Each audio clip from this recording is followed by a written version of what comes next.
Hi all, welcome to our channel turning BSc. അപ്പോൾ നമ്മൾ ഇന്ന് പഠിക്കാനായിട്ട് പോകുന്നത് ഇന്ത്യൻ ജോഗ്രഫിയുമായി ബന്ധപ്പെട്ട മറ്റൊരു ഇമ്പോർട്ടൻ്റ് ആയൊരു ചാപ്റ്ററാണ് വിശാല സമതല ഭൂമി. ഇമ്പോർട്ടൻ്റ് ആയൊരു ചാപ്റ്ററാണ്. നമ്മൾ കഴിഞ്ഞ ക്ലാസ്സിൽ ലോകത്തിൻ്റെ നിറയൽ എന്ന ചാപ്റ്ററിനകത്ത് നമ്മൾ ഉത്തരപർവ്വത മേഖലയും ഡീറ്റെയിൽ ആയിട്ട് നമ്മൾ പഠിച്ചായിരുന്നു അല്ലേ. അതും 9ാം ക്ലാസ്സിലെ തന്നെയാണ്. ഇതും അതിൻ്റെ തുടർന്നുള്ള ചാപ്റ്ററാണ്. ഓക്കെ, അപ്പം 9ാം ക്ലാസ്സിലെ തന്നെ പുതിയ ടെക്സ്റ്റാണ് 2024 എഡിഷൻ ടെക്സ്റ്റിൽ ചാപ്റ്ററാണ് വിശാല സമതല ഭൂമി നമ്മൾ പഠിക്കാനായിട്ട് പോകുന്നത്. അപ്പോൾ നമുക്ക് സ്റ്റാർട്ട് ചെയ്യാം. അപ്പം ആ ചാപ്റ്റർ കണ്ടിട്ടില്ലാത്തവർ അതൊന്ന് കണ്ടു നോക്കുക. ഇഷ്ടമെങ്കിൽ ലൈക്ക് ചെയ്യുന്നു, സപ്പോർട്ട് ചെയ്യുകയും ചെയ്യുക. ഓക്കെ, നമുക്ക് സ്റ്റാർട്ട് ചെയ്യാം. ആദ്യം തന്നെ ഇവിടെ കുറച്ച് സെൻറ്റൻസ് കൊടുത്തിട്ടുണ്ട് ഇൻട്രൊഡക്ഷനായിട്ട്. നമുക്കതൊന്ന് നോക്കാം. മാനമുട്ടെ ഉയർന്നു നിൽക്കുന്ന പർവ്വതങ്ങൾ, അതിവിശാലമായ സമതല ഭൂമികൾ, പീഠഭൂമികൾ, ചുട്ടുപൊള്ളുന്ന മണലാര്യങ്ങൾ, താഴ്വരകൾ മുതലായ വൈവിധ്യങ്ങളായ ഭൂരൂപങ്ങൾ ഭൗമ ഉപരിതലത്തിൽ കാണപ്പെടുന്നു. ദശലക്ഷക്കണക്കിന് വർഷങ്ങൾ കൊണ്ട് രൂപം കൊണ്ടവയാണിവ. നമ്മുടെ രാജ്യത്തിൻ്റെ ഭൂപ്രകൃതി വിഭാഗങ്ങളിൽ ഒന്നായ ഉത്തരപർവ്വത മേഖലയെക്കുറിച്ച് നമ്മൾ കഴിഞ്ഞ ക്ലാസ്സിൽ പഠിച്ചു. ഉത്തരപർവ്വത മേഖലയുടെ തെക്ക് ഭാഗത്തായും ഉപദ്വീപ് പീഠഭൂമിയുടെ വടക്കായും സ്ഥിതി ചെയ്യുന്ന വിസ്തൃതമായ ഒരു ഭൂപ്രകൃതി വിഭാഗം കാണുന്നില്ലേ. അതിവിശാലമായ ഒരു എക്കൽ സമതലമാണിത്. സിന്ധു ഗംഗ ബ്രഹ്മപുത്ര സമതലം എന്നാണ് അറിയപ്പെടുന്നത്. അപ്പം നമ്മൾ പഠിക്കാനായിട്ട് പോകുന്നത് എന്താണ്? സിന്ധു ഗംഗ ബ്രഹ്മപുത്ര സമതലമാണ്. ഡീറ്റെയിൽ ആയിട്ട് ഈ ചാപ്റ്റർ ഫുള്ളായിട്ട് നമ്മൾ അതാണ് പഠിക്കാൻ പോകുന്നത്. ഓക്കെ, ഇതേ ഉത്തരപർവ്വത മേഖല അല്ലേ, ഇത് നമ്മൾ കംപ്ലീറ്റ് ചെയ്തു. അത് കഴിഞ്ഞിട്ടുള്ളതാണ് ഉപദ്വീപ് പീഠം. അതിൻ്റെ ഇടയ്ക്കുള്ളത് ഈ യെല്ലോ ഷെയ്ഡിൽ തന്നിരിക്കുന്ന പോർഷനാണ് നമ്മൾ ഇന്ന് ഈ ചാപ്റ്ററിൽ പഠിക്കാനായിട്ട് പോകുന്നത്. അപ്പോൾ നമുക്ക് പതുക്കെ സ്റ്റാർട്ട് ചെയ്യാം. ഓക്കെ, അതിൻ്റെ മാപ്പാണ് കൊടുത്തിരിക്കുന്നത്. ജസ്റ്റ് ഒന്ന് നോക്കിക്കോളൂ. ആ ഒരു പോർഷനും കാര്യങ്ങളും എവിടേക്കാണ് വരുന്നത് എന്നുള്ളത് ജസ്റ്റ് ഒന്ന് നോക്കുക. ഓക്കെ, നമുക്ക് സ്റ്റാർട്ട് ചെയ്യാം. ഉത്തരേന്ത്യൻ സമതലങ്ങൾ എന്നും അറിയപ്പെടുന്ന ഈ ഭൂപ്രകൃതി വിഭാഗം രൂപപ്പെട്ടത് എങ്ങനെയെന്ന് നമുക്ക് നോക്കാം.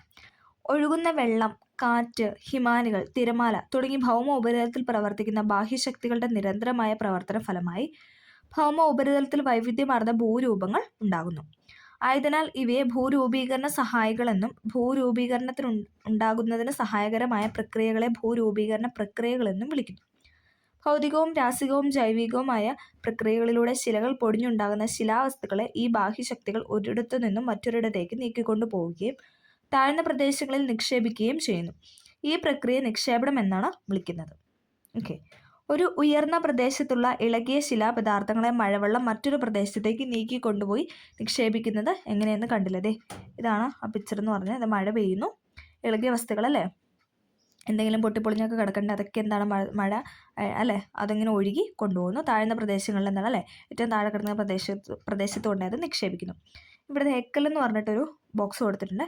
നദികൾ ഒഴുകിക്കൊണ്ട് വരുന്ന ചെളി, മണൽ, ചരൽ എന്നിവ ഉൾപ്പെടെയുള്ള ശിലാ അവശിഷ്ടങ്ങളാണ് എക്കൽ അല്ലേ. എക്കൽ മണ്ണ് നമ്മൾ പറയാറുണ്ട്, ഫലഭൂഷ്ടമായ മണ്ണാണെന്ന് പറയാറുണ്ട് അല്ലേ. നദികൾ ഒഴുകിക്കൊണ്ട് വരുന്ന ചെളിയും പിന്നെ മണൽ, ചരൽ ഇതൊക്കെ ഉൾപ്പെടുന്ന ശിലകളുടെ അവശിഷ്ടങ്ങളാണ് എക്കൽ എന്ന് പറയുന്നത്. ഓക്കെ, അപ്പോൾ നമ്മൾ പറഞ്ഞു മഴ പെയ്ത് എന്താണ് ഇളക്കിക്കൊണ്ട് വസ്തുക്കളെ കൊണ്ട് താഴ്ന്ന പ്രദേശങ്ങളിൽ നിക്ഷേപിക്കുന്നു. അതാണ് എന്തെന്ന് പറയുന്നത്, നിക്ഷേപണ പ്രക്രിയ എന്ന് പറയുന്നത്. ഉയർന്ന പ്രദേശങ്ങളിൽ നിന്നും ഉത്ഭവിക്കുന്ന നീർച്ചാലുകൾ ചെറുചാലുകളായി ഒഴുകി ചേർന്ന അരുവികളാകുകയും പല അരുവികൾ ചേർന്ന് നദിയായി വികാസം പ്രാപിക്കുകയും ചെയ്യുന്നു അല്ലേ. നമുക്കറിയാം പല കുട്ടി നദികളും അരുവികളൊക്കെ ചേർന്നാണ് വലിയൊരു നദിയായിട്ട് മാറുന്നത് അല്ലേ. ഉയർന്ന പ്രദേശങ്ങളിൽ നിന്ന് ഉത്ഭവിച്ച് ഒഴുകുന്ന നദികൾ വഹിച്ചുകൊണ്ട് വരുന്ന അവസാദങ്ങൾ താഴ്ന്ന പ്രദേശങ്ങളിൽ നിക്ഷേപിച്ച് കാലക്രമേണ അതിവിശാലമായ എക്കൽ സമതലം രൂപപ്പെടുന്നു അല്ലേ. ഒരു 1-2 ദിവസം കൊണ്ടൊന്നല്ലേ, അനേകം വർഷങ്ങളെടുത്ത് ഇങ്ങനെ നിക്ഷേപിച്ചല്ല താഴ്ന്ന പ്രദേശത്ത് കൊണ്ട് ഇട്ടിട്ട് അതൊരു സമതല പ്രദേശമായിട്ട് മാറുന്നു. ഓക്കെ, നദികൾ ഉത്ഭവിക്കുന്ന പ്രദേശത്തെ പ്രഭവസ്ഥാനമെന്നും അവ കടലിലോ മറ്റേതെങ്കിലും ജലാശയത്തിലോ പതിക്കുന്നത് നമ്മൾ നദീമുഖമെന്ന് പറയുന്നു. ഇതേ നോക്കിക്കേ, ഈ നദിയുടെ ഉത്ഭവസ്ഥാനം ഒരു നദിയുടെ ഉത്ഭവസ്ഥാനമാണ് കൊടുത്തിരിക്കുന്നത്. അവിടുന്ന് എന്താണ് പല പോഷക നദികളൊക്കെ അല്ലേ, അതൊക്കെ ചേർന്ന് ഇങ്ങനെ ഒഴുകി വന്ന് എന്താണ് എവിടെയാണോ അത് അവസാനിക്കുന്നത് അവിടെയാണ് നദീമുഖം അല്ലേ. ഇവിടെ വന്നാണത് നിൽക്കുന്നത്, അഥവാ നദീമുഖം അല്ലേ. അത് കീഴ്ഘട്ടമാണ് അല്ലേ. മുകളിൽ നിന്നല്ല എപ്പോഴും ഒഴുകത്തുള്ളൂ, അല്ലാതെ താഴെ നിന്ന് മേളിലോട്ട് ഒഴുകത്തില്ല അല്ലേ. അപ്പോൾ മുകളിൽ നിന്ന് ഉപരിഘട്ടത്തിൽ നിന്ന് ഒഴുകി മധ്യഘട്ടത്തിലൂടെയൊക്കെ ഒഴുകി എന്താണ് കീഴ്ഘട്ടം അല്ലേ, ഏറ്റവും താഴെ വന്ന് അത് നദീമുഖത്ത് പതിച്ചു. അതാണ് ഈ പിക്ചറിൽ കൊടുത്തിരിക്കുന്നത്. ഓക്കെ, ഈ പിക്ചർ നമ്മൾ കഴിഞ്ഞ ക്ലാസ്സിൽ പറഞ്ഞായിരുന്നു അല്ലേ, കഴിഞ്ഞ ചാപ്റ്ററിൽ നമ്മൾ പറഞ്ഞായിരുന്നു അല്ലേ.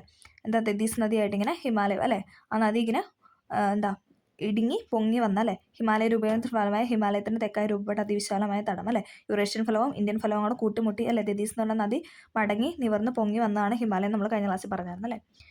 ഇത്തരത്തിൽ ഹിമാലയത്തിൽ നിന്നും ഉപദ്വീപ് ഇന്ത്യയിൽ നിന്നും ഉത്ഭവിച്ചൊഴുകുന്ന നദികൾ വഹിച്ചുകൊണ്ട് വന്ന അവസാദങ്ങൾ നിക്ഷേപിക്കപ്പെട്ടാണ് ഫലഭൂഷ്ടമായ സിന്ധു ഗംഗ ബ്രഹ്മപുത്ര സമതലം രൂപപ്പെട്ടത്. ഹിമാലയ രൂപീകരണ ഫലമായ ഹിമാലയത്തിന് തെക്കായി രൂപപ്പെട്ട അതിവിശാലമായ തടത്തിലാണ് ഇവ നിക്ഷേപിക്കപ്പെട്ടത്. ദശലക്ഷക്കണക്കിന് വർഷങ്ങളോളം നടന്ന നിക്ഷേപണ പ്രക്രിയയാണ് ഈ സമതലം രൂപപ്പെടാനായിട്ട് കാരണം.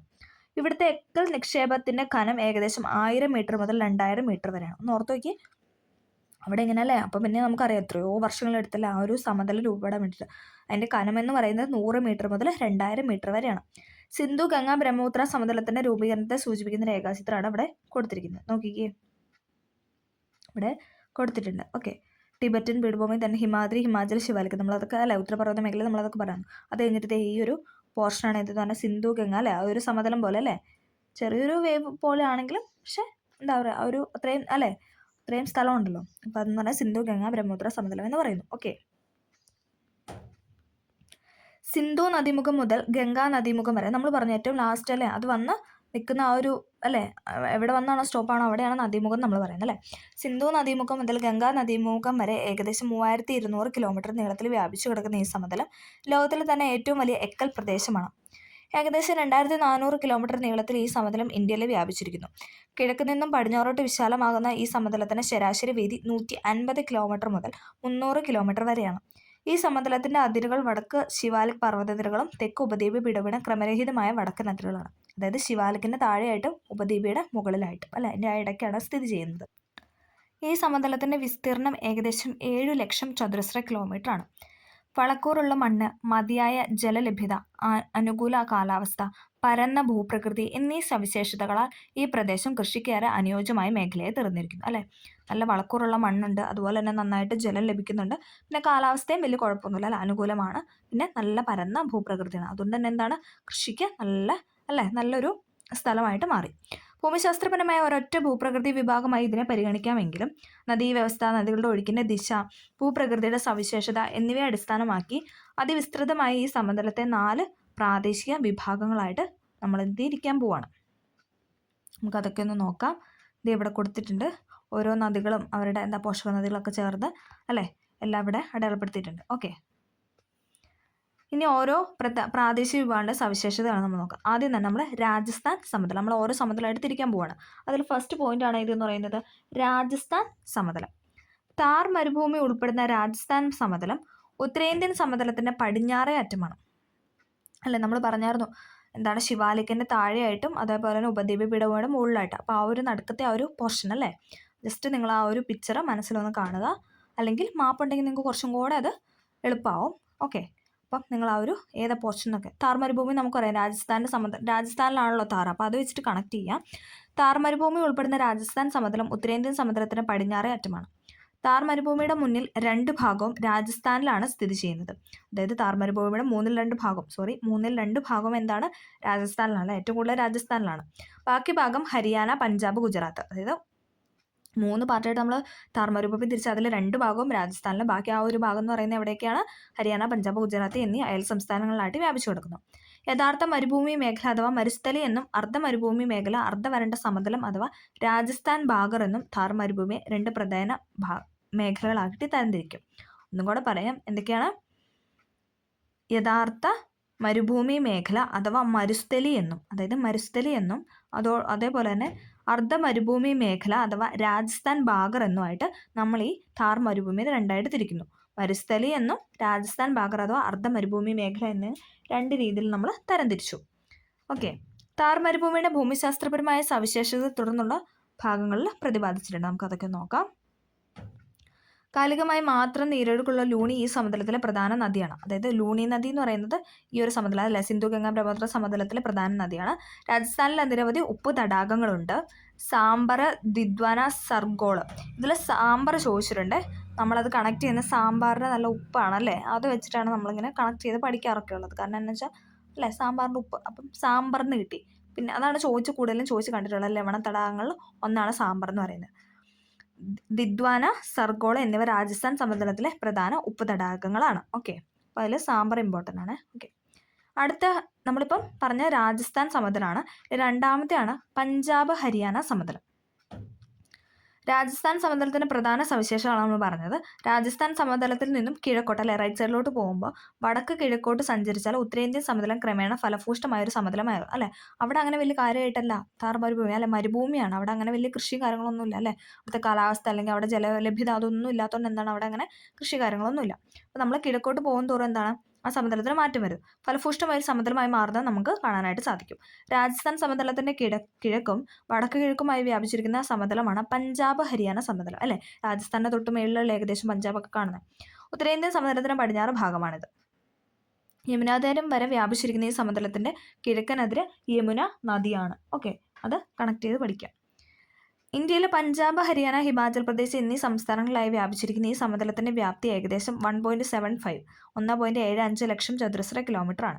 പടിഞ്ഞാറോട്ട് നേരിയ ചെരുവുള്ള ഈ സമതലത്തിൻ്റെ പ്രധാന ഭാഗമായ പഞ്ചാബ് സമതലം മുഖ്യമായും സത്ലജ്, ചലം, ചിനാബ്, രവി, ബിയാസ് എന്നീ നദികൾ വഹിച്ചുകൊണ്ടുവരുന്ന അവസാദങ്ങൾ നിക്ഷേപിക്കപ്പെട്ട് രൂപം കൊണ്ടതാണ്.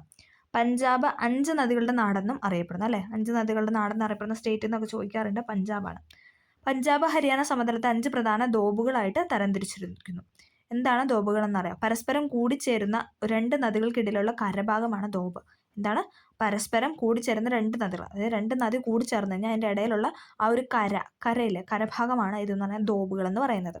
ചോദിച്ച് കണ്ടിട്ടില്ല, ഇനി നെക്സ്റ്റ് അല്ലേ വരും എക്സാമിനൊക്കെ നമുക്ക് അറിയത്തില്ല ചോദിക്കുമെന്ന്. കാരണം ഈസി ആയിട്ട് ഫാക്റ്റ് ആയതുകൊണ്ട് നമുക്കത് സ്കിപ്പ് ചെയ്യാനായിട്ടും പറ്റത്തില്ല. ഓക്കെ, അപ്പം നമ്മളിപ്പോൾ പറഞ്ഞു വെച്ചത് പഞ്ചാബ് ഹരിയാന സമതലമാണ്. ഓക്കെ, നമ്മൾ ദോബ് നമ്മൾ പറഞ്ഞല്ലേ 2 നദികൾക്കിടയിലുള്ള കരഭാഗമാണ് ദോബ് എന്ന് പറഞ്ഞു. നമുക്ക് പ്രധാന ദോബുകളൊക്കെ ഒന്ന് നോക്കാം.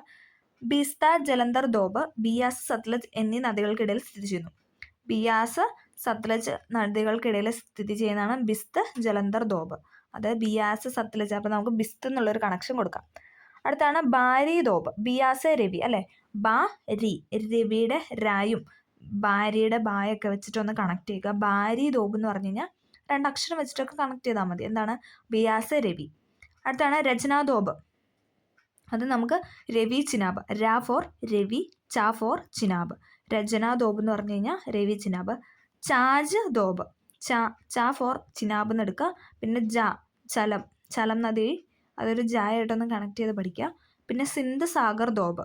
ചലം, ചിനാബ് നദികൾക്കും സിന്ധു നദികൾക്കും ഇടയിലായിട്ടാണ് സ്ഥിതി ചെയ്യുന്നത്. അപ്പോൾ പ്രധാന ദോബുകളാണ് നമ്മളിപ്പോൾ പറഞ്ഞത്. ഇത് ഇങ്ങനെ ചോദിച്ച് കണ്ടിട്ടില്ല, നമുക്കറിയത്തില്ല ചോദിക്കുക എന്നുള്ളത്. SCRT ഉള്ളതുകൊണ്ട് നമുക്ക് കളയാനായിട്ട് പറ്റത്തില്ല. ഓക്കെ, അതുകൊണ്ടൊന്ന് പറഞ്ഞാണ്. ബിസ്ത്, ജലന്ധർ ദോബ് എന്ന് പറഞ്ഞാൽ ബിയാസ്, സത്ലജ്. എല്ലാവരും ഒന്ന് ബോക്സ് ഒന്ന് അല്ലെ, ബോക്സൊക്കെ ഇമ്പോർട്ടൻ്റ് ആണ്. നമുക്ക് SCRT തന്നിട്ടുള്ള എല്ലാ ബോക്സും എന്താണ് ഇമ്പോർട്ടൻ്റ് ആയ ബോക്സുകളാണ്. അത് നമ്മൾ സ്കിപ്പ് ചെയ്യാനായിട്ട് പാടില്ല. അതുകൊണ്ടാണ് റിപ്പീറ്റ് ചെയ്ത് പറയുന്നത്. ബിസ്ത്, ജലന്ധർ ദോബ് എന്ന് പറഞ്ഞാൽ ബിയാസ്, സത്ലജ് നദികൾക്കിടയിൽ സ്ഥിതി ചെയ്യുന്നു.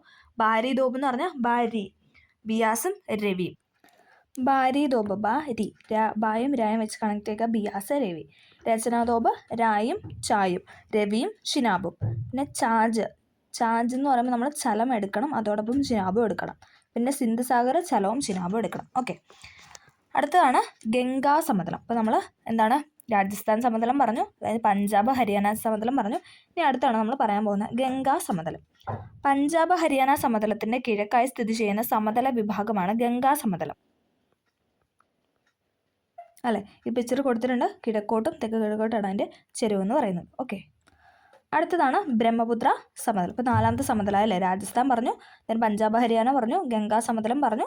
അടുത്താണ് ബ്രഹ്മപുത്ര സമതലം. ഉത്തരേന്ത്യൻ സമതലത്തിന് ഏറ്റവും കിഴക്ക് ഭാഗമായ ബ്രഹ്മപുത്ര സമതലം ബ്രഹ്മപുത്ര താഴ്വര, അസം താഴ്വര, അസം സമതലം എന്നിങ്ങനെ വ്യത്യസ്ത പേരുകളിൽ അറിയപ്പെടുന്നു. എന്തൊക്കെയാണ്? ബ്രഹ്മപുത്ര താഴ്വര എന്നറിയപ്പെടുന്നുണ്ട്, അസം താഴ്വര എന്നറിയപ്പെടുന്നു, അസം സമതല എന്നറിയപ്പെടുന്നുണ്ട്, അതേപോലെ തന്നെ ബ്രഹ്മപുത്ര സമതലം എന്നും പറയുന്നുണ്ട്. അസമിൻ്റെ കിഴക്കേ അറ്റം മുതൽ ബംഗ്ലാദേശ് അതിർത്തിക്കടുത്തുള്ള ധൂബ്രിയുടെ പടിഞ്ഞാറ് വരെ വ്യാപിച്ചു കിടക്കുന്ന ഈ സമതലത്തിന് ഏകദേശം 720 കിലോമീറ്റർ നീളവും ശരാശരി 60 മുതൽ 70 കിലോമീറ്റർ വരെ വീതിയുമാണ് ഉള്ളത്. ബ്രഹ്മപുത്ര സമതലത്തിൻ്റെ ഭൂരിഭാഗം പ്രദേശങ്ങളും സ്ഥിതി ചെയ്യുന്നത് അസമിലാണ് അല്ലേ. നമുക്കറിയാം, കൂടുതൽ അസമിലാണ് സ്ഥിതി ചെയ്യുന്നത്. പൊതുവെ ഉത്തരേന്ത്യൻ സമതലത്തിന് കിഴക്കോട്ടുള്ള തുടർച്ചയായിട്ടാണ് ബ്രഹ്മപുത്ര സമതലത്തെ കണക്കാക്കുന്നത് എങ്കിലും ഭൂമിശാസ്ത്രപരമായ ബ്രഹ്മപുത്ര സമതലം വേറിട്ട് നിൽക്കുന്നു.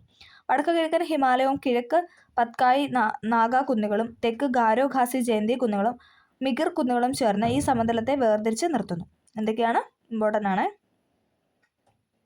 വടക്ക് കിഴക്കൻ ഹിമാലയവും കിഴക്ക് പത്കായ്ബു നാഗ കുന്നുകളും തെക്കെന്താണ് ഗാരോ ഖാസി ജയന്തിയ കുന്നുകളും മിഗിർ കുന്നുകളും ചേർന്ന് ഈ സമതലത്തെ വേർതിരിച്ച് നിർത്തുന്നു.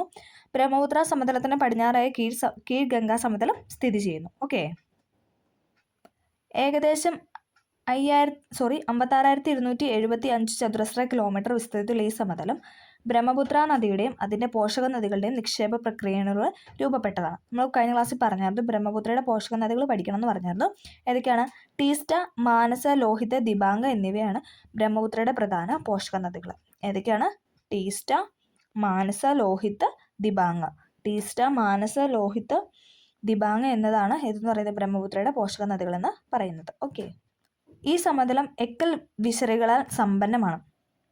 എന്താണ് എക്കൽ വിശറികൾ എന്ന് നമുക്ക് നോക്കാം. നദികൾ സമതലത്തിൽ പ്രവേശിക്കുമ്പോൾ ഒഴുക്ക് പെട്ടെന്ന് കുറയുന്നു അല്ലേ. സമതലം ആകുമ്പോഴത്തേക്ക് ആ ഒരു ഫ്ലോ അല്ലേ ഭയങ്കരമായിട്ട് ഒഴുക്കില്ല.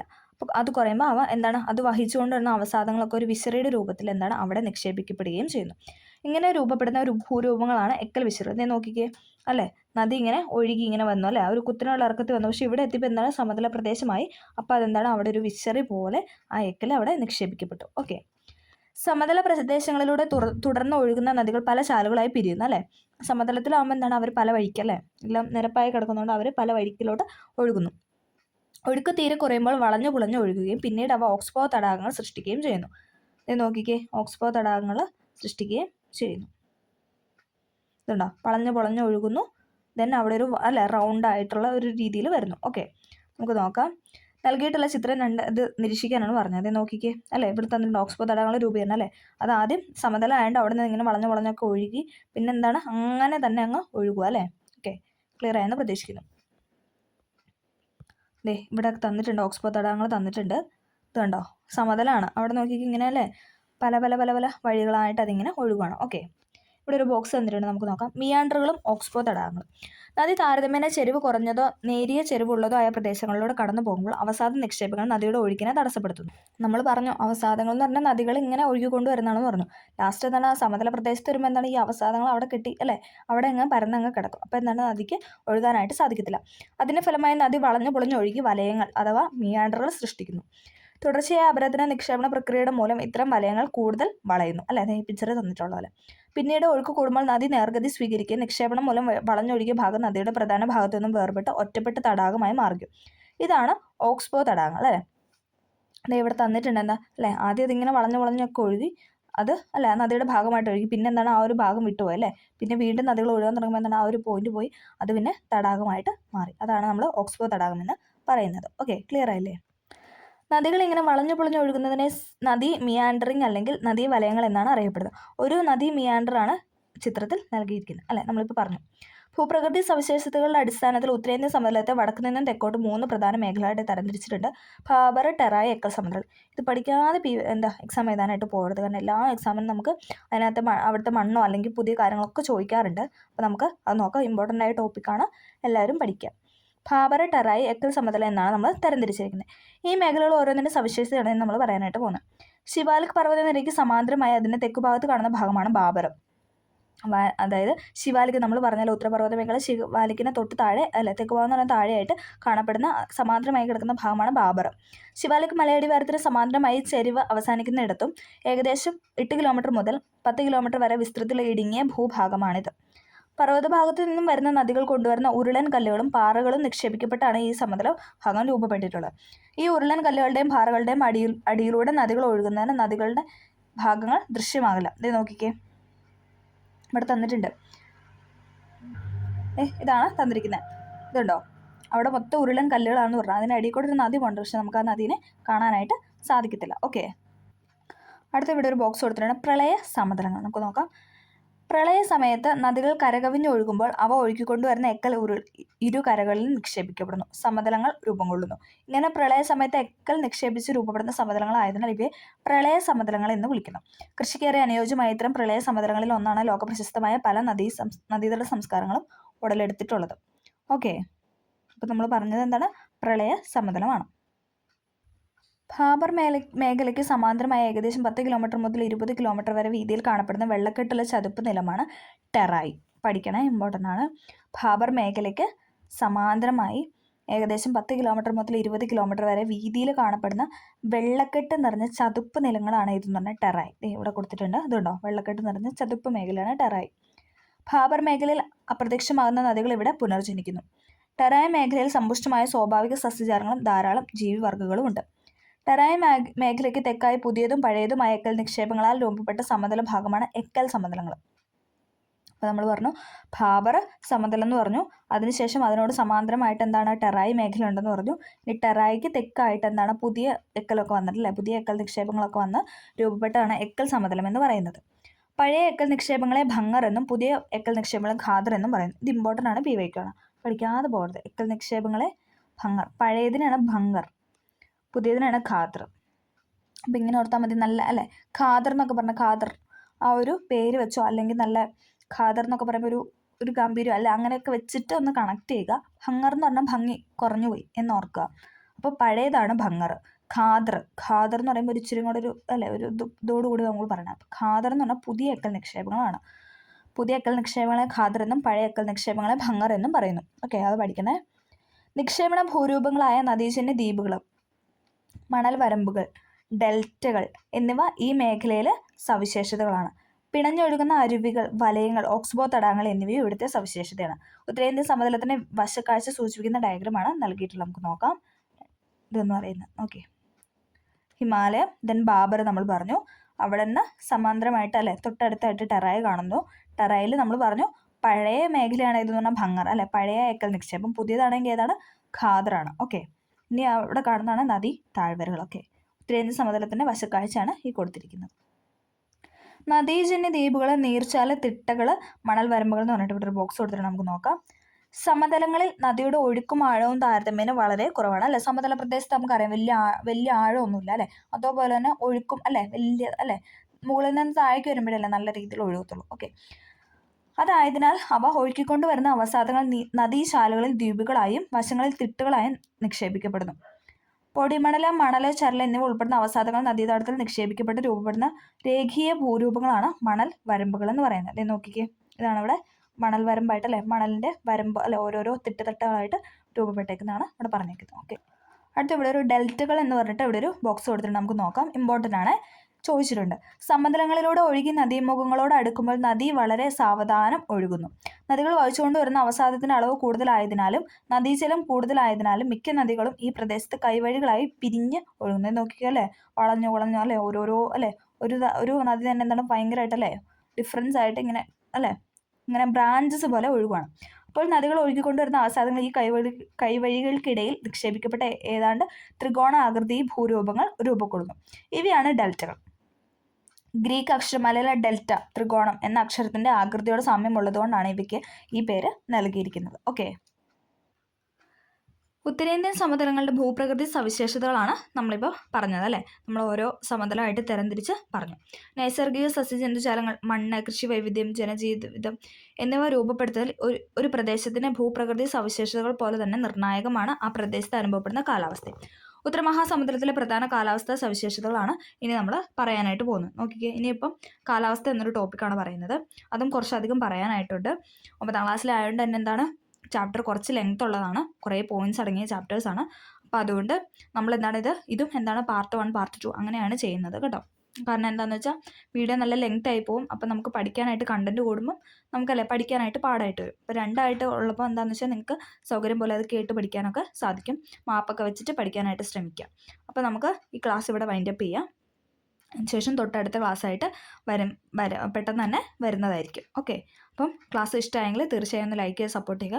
SCRT ഫാക്ട് ആയതുകൊണ്ട് തന്നെ ചില കാര്യങ്ങളൊക്കെ നമ്മൾ ആദ്യമായിട്ട് കേൾക്കുന്നതൊക്കെ ആയിരിക്കാം. നമുക്ക് അല്ലേ പെട്ടെന്ന് നമുക്കത് ഗ്രഹിക്കാൻ പറ്റിയെന്ന് വരില്ല. അപ്പോൾ 1-2 തവണ ഒക്കെ കണ്ട് മാപ്പൊക്കെ ഒന്ന് നോക്കി അതൊന്ന് മനസ്സിലാക്കി പഠിക്കാനായിട്ട് ശ്രമിക്കുക എല്ലാവരും. ഓക്കെ, ഇഷ്ടമായെങ്കിൽ ഒന്ന് ലൈക്ക് ചെയ്ത് സപ്പോർട്ട് ചെയ്യുക വേണം. Okay, thank